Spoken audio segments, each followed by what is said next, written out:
తెలంగాణ లోక్సభ అభ్యర్థుల ఎంపికపై కాంగ్రెస్ అధిష్టానం దృష్టి పెట్టింది. ఇవాళ సాయంత్రం జరిగే కాంగ్రెస్ ఎన్నికల కమిటీ భేటీలో అభ్యర్థుల్ని ఫైనల్ చేయనున్నారు. ఆ జాబితాను రేపు అధికారికంగా ప్రకటించే అవకాశం ఉంది. మొదటి లిస్టులో మహబూబ్ నగర్, మహబూబాబాద్, జహీరాబాద్, నల్గొండ స్థానాలకు అభ్యర్థులను ప్రకటించింది కాంగ్రెస్. మిగిలిన 13 స్థానాలకు అభ్యర్థులను ఈ జాబితాలో ప్రకటించే అవకాశం ఉంది. సీఎం రేవంత్ రెడ్డి ఇప్పటికే ఢిల్లీలో ఉన్నారు. కాంగ్రెస్ ఎన్నికల కమిటీతో సీఎం రేవంత్ రెడ్డి సమావేశమై లోక్సభ ఎన్నికల అభ్యర్థుల ఎంపికను ఖరారు చేయనున్నారు. అభ్యర్థుల ఎంపిక తుది దశకు చేరుకోవడంతో ఆశావాహుల్లో ఉత్కంఠ నెలకొంది.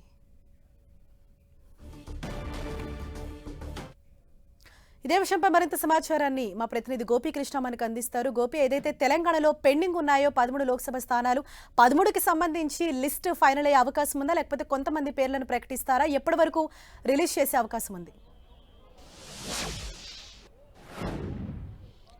ఈరోజు సాయంత్రం 4 గంటలకి ఏఐసీసీ కార్యాలయంలో కాంగ్రెస్ కేంద్ర ఎన్నికల కమిటీ సమావేశం జరగబోతోంది. ఈ సమావేశానికి తెలంగాణ ముఖ్యమంత్రి రేవంత్ రెడ్డి పాల్గొనబోతున్నారు పీసీసీ హోదాలో. సో ఇప్పటి వరకు కేవలం 4 స్థానాలకు సంబంధించి మాత్రమే అభ్యర్థులను ప్రకటించారు. మహబూబ్ నగర్, మహబూబాబాద్, అలాగే నల్గొండ, జహీరాబాద్ ఈ స్థానాలకు మాత్రమే అభ్యర్థులను ప్రకటించడం జరిగింది. సో మిగతా 13 స్థానాలకు సంబంధించిన అభ్యర్థుల ఎంపిక పైన ఇటీవల ఇటు గాంధీ భవన్లో కసరత్తు చేయడం జరిగింది. స్క్రీనింగ్ కమిటీ అక్కడ సమావేశం అయ్యారు. ఎమ్మెల్యేల అభిప్రాయాలు తీసుకున్నారు. సామాజిక సమీకరణాల వారీగా బీసీలకు ఎన్ని స్థానాలు ఇవ్వాలి, అలాగే అక్కడ గెలిచే అభ్యర్థులు ఎవరు, అనేక మంది ఆశావాహులు ఉన్నారు. ఇప్పుడు కాంగ్రెస్ రూలింగ్ లో ఉంది రాష్ట్రంలో. సో చాలా మంది నేతలు కాంగ్రెస్ పార్టీలో చేరుతున్నారు కూడా. సో కొత్తగా కొంతమంది సిట్టింగ్ ఎంపీలు కూడా పార్టీలో చేరిన పరిస్థితి ఉంది కాబట్టి సో వాళ్ళకి అవకాశం ఇవ్వాలా, మొదటి నుంచి పార్టీలో ఉన్న వారికి అవకాశం ఇవ్వాలా, అసెంబ్లీలో ముఖ్యంగా టికెట్స్ దక్కని వారు కొంతమందికి అప్పుడు అష్యూరెన్స్ ఇవ్వడం జరిగింది లోక్సభ ఎన్నికలకు సంబంధించి. సో వాళ్ళని కన్సిడర్ చేయాలా, ఇటువంటి అంశాలపైన కసరత్తు అయితే రాష్ట్ర స్థాయి నాయకత్వం పూర్తి చేయడం జరిగింది. సో ఢిల్లీ వచ్చింది. ఇప్పుడు సిఈసి సమావేశంలో అభ్యర్థుల ఎంపికకు సంబంధించి నిర్ణయం తీసుకోబోతున్నారు. అయితే కొన్ని స్థానాలకు సంబంధించి ఎక్కడైతే ఎక్కువ పోటీ ఉందో, మల్కాజిగిరి కానీ, అలాగే ఆదిలాబాద్, అలాగే వరంగల్, ఇటువంటి స్థానాలకు సంబంధించి ఖమ్మం, ఇటువంటి స్థానాలని పెండింగ్లో ఉంచే అవకాశం ఉంది. విడతల వారీగానే అభ్యర్థులను ప్రకటించే అవకాశం ఉంది. ఎందుకంటే 7 విడతల్లో ఎలక్షన్ జరగబోతున్నాయి. ప్రస్తుతం ఇప్పటి వరకు కేవలం 82 మంది మాత్రమే కాంగ్రెస్ మొత్తం 543 లోక్సభ స్థానాలు 82 మంది మాత్రమే ప్రకటించడం జరిగింది. సో మొదటి లిస్టులో 39, తదుపరి సెకండ్ లిస్టులో 43 మందిని. సో విడతల వారీగా ఏ రాష్ట్రాల్లో అయితే ఫేజ్ వైజ్ గా ఎలక్షన్స్ ముందున్నాయో సో ఆ రాష్ట్రాలపైన ఫోకస్ చేయడంతో పాటుగా ఖచ్చితంగా ఎవరికైతే టికెట్స్ కేటాయించాలి అనుకున్నారో సో క్లారిటీ ఉన్న స్థానాలకు సంబంధించి అభ్యర్థులను ఫైనల్ చేసే అవకాశం ఉంది. సో తెలంగాణలో కొన్ని స్థానాలకు సంబంధించి ఇటీవల చేవల నుంచి సిట్టింగ్ ఎంపీ రంజిత్ రెడ్డి కాంగ్రెస్ పార్టీలో చేరారు. అలాగే వరంగల్ నుంచి పష్నూర్ దయాకర్ పార్టీలో చేరారు. సో ఇటువంటి స్థానాల్లో మొదటి నుంచి ఉన్న వారికి టికెట్లు ఇవ్వాలా, కొత్తగా వచ్చిన వారికి టికెట్లు ఇవ్వాలి. ఇటీవల బీజేపీ చూసాం మనం. ఇటీవల పార్టీలో చేరిన వారికి మెజారిటీ 6 సీట్ల వరకు కూడా కొత్తగా పార్టీలో చేరిన వారికి 6 లోక్సభ స్థానాలు కేటాయించడం జరిగింది. సో మోడీ వేవ్ అలాగే కలిసి వస్తుంది. ముఖ్యంగా గతంలో ఎంపీలుగా పనిచేశారు వివిధ పార్టీలో కాబట్టి సో తమకి ఆ అవకాశం కూడా ఉంటుంది అన్న భావనలో కొత్త వారికి బీజేపీ అవకాశం ఇవ్వడం జరిగింది. సో కాంగ్రెస్ పార్టీ అటువంటి స్టెప్ తీసుకోగలదా? ఎందుకంటే బీఆర్ఎస్ నుంచి వచ్చిన వాళ్ళు ఉన్నారు. బీఆర్ఎస్ పై వ్యతిరేకతతోనే కాంగ్రెస్ అక్కడ అధికారంలోకి తీసుకొచ్చారు కాబట్టి సో కొత్తగా బీఆర్ఎస్ నుంచి కాంగ్రెస్ పార్టీలోకి వచ్చిన వారికి టికెట్స్ ఇస్తే అది లాభం చేకూరుతుందా లేదా అన్న ఆలోచనలో కూడా అధిష్టానం ఉంది. నిన్ననే సోనియా గాంధీ, ప్రియాంక గాంధీ, రాహుల్ గాంధీని కూడా ఇటు రేవంత్ రెడ్డి కలిశారు. 100 రోజుల పాలన, అలాగే నూతన చేరికలు, పార్టీ బలోపేతంతో పాటుగా ఇటు లోక్సభ ఎన్నికలకు అనుసరిస్తున్న వ్యూహాలు, ప్రచార కార్యక్రమాలు, ఇటువంటి అన్ని అంశాలకు సంబంధించి గ్యారెంటీల అమలు, ఇటువంటి అన్ని అంశాలకు సంబంధించి నాయకత్వానికి వివరించారు. సో ఈరోజు సాయంత్రం జరిగే సిఈసి సమావేశంలో సో 13 స్థానాలు పెండింగ్లో ఉన్నాయి కాబట్టి 5 నుంచి 6 స్థానాలకు సంబంధించి స్పష్టత వచ్చే అవకాశం ఉంది. ఇంకా క్లిష్టంగా ఉన్న స్థానాలు ఆదిలాబాద్, ఖమ్మం, అలాగే మల్కాజ్గిరి, ఇటువంటి స్థానాలకు సంబంధించి వరంగల్, ఇటువంటి స్థానాలని పెండింగ్లో ఉంచే అవకాశం ఉంది. వరంగల్ నుంచి ఇటీవల ముఖ్యంగా తాటికొండ రాజయ్య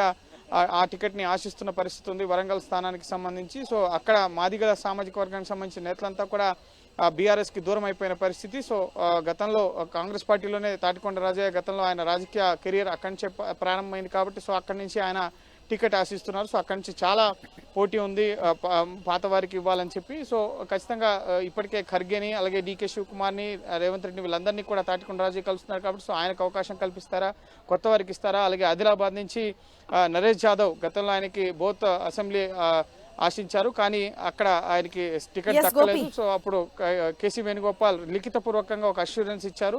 సో ఆయనకి ఇస్తారా? అలాగే శ్రవణ్ నాయక్ కూడా అక్కడి నుంచి ఆ టికెట్ ఆశిస్తున్న పరిస్థితి ఉంది. అలాగే ఖమ్మం నియోజకవర్గానికి సంబంధించి ఇటు కమ్మ సామాజిక వర్గానికి ఇవ్వాలని చెప్పి కొందరు, అలాగే పొంగులేటి శ్రీనివాసరెడ్డి సోదరుడు ప్రసాద్ రెడ్డి, అలాగే బట్టి విక్రమార్క భార్య నందిని, ఈ విధంగా అనేక మంది అక్కడి నుంచి కూడా ఆశావాహులు ఉన్నారు. సో ఆ ఆశావాహుల లిస్ట్ అయితే ఎక్కువగా ఉంది. సో అందులో ఎస్ కీలక కాన్స్టిట్యున్సీస్ కి సంబంధించి ఆచితూచి అధిష్టానం నిర్ణయం తీసుకునే అవకాశం ఉంది. కాబట్టి ఈ 13 స్థానాల్లో కొన్ని స్థానాలకు మాత్రమే ఈరోజు సిఈసిలో నిర్ణయం వచ్చే అవకాశం ఉంది. గోపి, ఖచ్చితంగా అంటే ఈ 13లో కొన్ని కీలక నియోజకవర్గాలకు సంబంధించి కొత్తగా పార్టీలోకి వచ్చిన వారితో పాటు ఆల్రెడీ పార్టీలో ఉన్నవారు కూడా ఆశిస్తూ ఉన్నారు ఆ టికెట్ను. అయితే ఏ ప్రాతిపదికన అభ్యర్థుల ఎంపిక అన్నది ఉండబోతోంది? ఇటు పాత గతం నుంచి పార్టీలో కొనసాగుతున్న నేతలు అసెంబ్లీ ఎన్నికల సందర్భంగా ఎవరికైతే అష్యూరెన్స్ ఇచ్చారో వారికి, ఇటీవల పార్టీలో నామినేటెడ్ పదవుల్లో ఎవరికైతే చోటు దక్కలేదో వారిని ముఖ్యంగా ఒక క్రైటీరియాగా పెట్టుకున్నారు. అలాగే గెలుపు అవకాశాలు ఎవరికి ఉన్నాయి, సర్వేలు ఎంతవరకు ఎవరికి గ్రౌండ్ లెవెల్లో ఆ అభ్యర్థికి ఆశావాహకి అనుకూలంగా ఉన్నాయి, అలాగే వాళ్ళ సామాజిక సమీకరణాలు క్యాస్ట్ ఈక్వేషన్స్ ఆధారంగా ముఖ్యంగా బీసీలకి ఎక్కడ సీట్లను కేటాయించాలి, ఇటువంటి అంశాలతో పాటుగా ప్రత్యర్థి రాజకీయ పార్టీలని అక్కడ ఎదుర్కోగల సత్తా ఎవరికి ఉంది, అది మనీ పరంగా కానీ లేక ప్రచారాల పరంగా అన్ని కోణాల్లోనూ ఈ గెలిచే అవకాశాలు ఎవరికి ఉన్నాయన్న వారికే ఈ అభ్యర్థిత్వాన్ని ఖరారు చేయడం జరుగుతుంది. అందులో భాగంగా చాలా మంది డబ్బు ఖర్చు పెట్టేవారు ఉన్నారు, అలాగే రాజకీయ అనుభవం కలిగిన వారు ఉన్నారు. సో అయినప్పటికీ కూడా వాళ్ళ క్లీన్ ఇమేజ్ని చూసి, పబ్లిక్ లైఫ్ని చూసి, వాళ్ళకు క్షేత్రస్థాయిలో ప్రజల్లో ఎంత పాపులారిటీ ఉంది, ఇటువంటి అన్ని అంశాలని కూడా సీఎం రేవంత్ రెడ్డి స్వయంగా పరిశీలిస్తున్నారు. సో అన్ని అంశాలను పరిగణలోకి తీసుకునే అధిష్టానానికి ఒక నివేదిక ఇచ్చిన తర్వాత అధిష్టానం వద్ద సిఈసిలో అభ్యర్థిత్వాన్ని ఖరారు చేసే అవకాశం కనిపిస్తుంది. సో గెలుపు అవకాశాలు, సర్వేలు ఇందులో ఎక్కువగా ప్రామాణికం కాబోతున్నాయి. అలాగే పార్టీకి లయబుల్గా ఉన్న పర్సన్స్ని, అలాగే బీసీలకి ఎక్కువగా ప్రయారిటీ కల్పిస్తున్నాం అని చెప్పి రాహుల్ గాంధీ చెప్తున్నారు. కాబట్టి సో ఆ కోణంలో బీసీలు, మహిళలకు కూడా లోక్సభ ఎన్నికల్లో బరిలో దించుతారా అన్నది కూడా స్పష్టత రావాల్సి ఉంది. ఇప్పటివరకు ప్రకటించిన వారిలో ఎవరిని కూడా మహిళల్ని ఇటు లోక్సభ స్థానాలకు సంబంధించి తెలంగాణ నుంచి ప్రకటించలేదు. కాబట్టి సో నెక్స్ట్ ఈ ఉన్న 13 స్థానాల్లో ఎంతమందికి అవకాశం కల్పిస్తారో, బీసీ సామాజిక వర్గాల నుంచి ఎంతమందికి అవకాశం కల్పిస్తారో మనం చూడాల్సి ఉంటుంది. అలాగే లంబాడా నుంచి కూడా అనేక మంది కమ్యూనిటీస్, ఇటు ఆదిలాబాద్ నుంచి, అలాగే ఖచ్చితంగా బంజారా లంబాడా సామాజిక వర్గానికి ఇవ్వాలన్న డిమాండ్ ఉంది.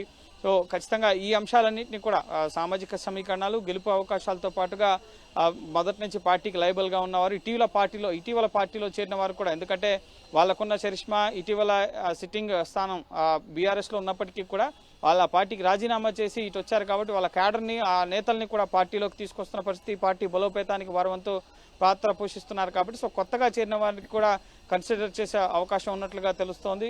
ఇందులో భాగంగానే పెద్దపల్లి నుంచి, బీఆర్ఎస్ నుంచి ఇటు వెంకటేష్ నేత పార్టీలో చేరారు, అలాగే చేవెళ్ల నుంచి రంజిత్ రెడ్డి పార్టీలో చేరారు, వరంగల్ నుంచి ఇటు పస్నూరు దయాకర్ చేరారు, అలాగే దానం నాగేందర్ ఇటీవల పార్టీలో చేరారు. సో ఆయన పేరు కొత్తగా ముఖ్యంగా సికింద్రాబాద్ కాన్స్టిట్యున్సీ పేరుకు వినిపిస్తోంది. అంతకుముందు బొంతు రామ్మోహన్ పేరు వినిపించేది, అక్కడి నుంచి మాజీ మేయర్, కానీ ఇప్పుడు కొత్తగా దానం నాగేందర్ పేరు వచ్చి సికింద్రాబాద్ నుంచి వినిపిస్తున్న పరిస్థితి ఉంది. సో ఖచ్చితంగా కొత్త వారి చేరికల్లో కూడా ఎంతవరకు వారికి అవకాశం కల్పిస్తారనేది మనం వేచి చూడాల్సి ఉంటుంది.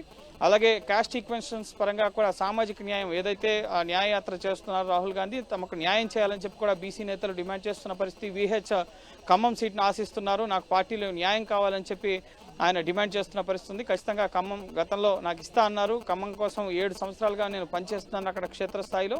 సో కుటుంబ రాజకీయాలను పక్కన పెట్టాలి, ముఖ్యంగా ఆ రాజకీయాల వల్లనే బీఆర్ఎస్ని ప్రజలు పక్కన పెట్టారు. ఇప్పుడు కాంగ్రెస్ పార్టీలో కూడా ఈ కుటుంబ రాజకీయాల సంస్కృతి తీసుకురావద్దన్న అంశాన్ని కూడా అనేక మంది నేతలు, సీనియర్ నేతలు వ్యక్తపరుస్తున్న నేపథ్యంలో సో కొన్ని కాన్స్టిట్యున్సీస్కి కుటుంబ సభ్యులు కూడా పోటీలో ఉన్నారు. ఇప్పటికే నల్గొండకు సంబంధించి జానారెడ్డి కుమారుని అక్కడ నుంచి బరిలో దించడం జరిగింది. కాబట్టి సో కుటుంబ రాజకీయాలను కూడా పక్కన పెట్టాలన్న అంశం కూడా తెలంగాణ టికెట్ ఆశిస్తున్న ఆశావాహులంతా కూడా వ్యక్తం చేస్తున్న పరిస్థితి. సో చూడాలి ఎన్ని సీట్లకు ఈరోజు ఆమోద ముద్ర వేస్తారు. కొన్ని కీలక కాన్స్టిట్యున్సీస్కి సంబంధించి అయితే పెండింగ్ లోనే ఉంచబోతున్నట్లుగా తెలుస్తుంది.